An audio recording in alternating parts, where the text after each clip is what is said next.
Maral gözlüğünüm, acap nevlüğünüm, ceren gözlüğünüm, kalam kaşlığınım. Ay bölüğüm, seyin yarım, dermanır canı gözlüm. Men garip biçerim, men garip biçerim.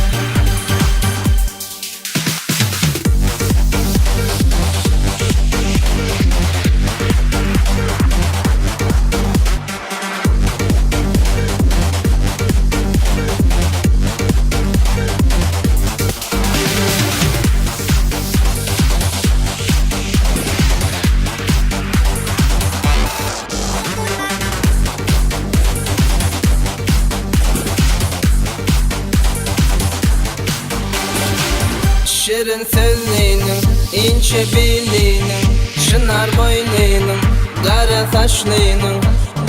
Ay bölüğüm, seyin yarım, dermanır canı gözlüm. Men garip biçerim, men garip biçerim. Ay bölüğüm, seyin yarım, dermanır canı gözlüm. Men garip biçerim, men garip biçerim.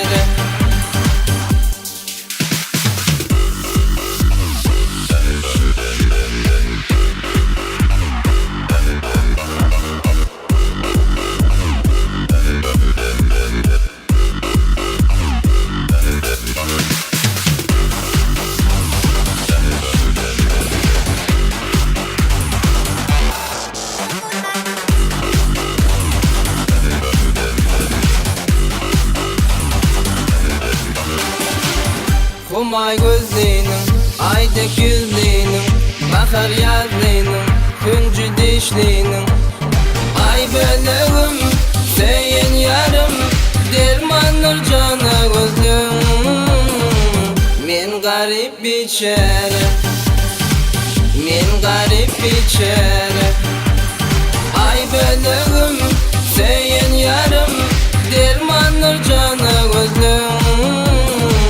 Men garip biçerim, men garip biçerim, men garip biçerim.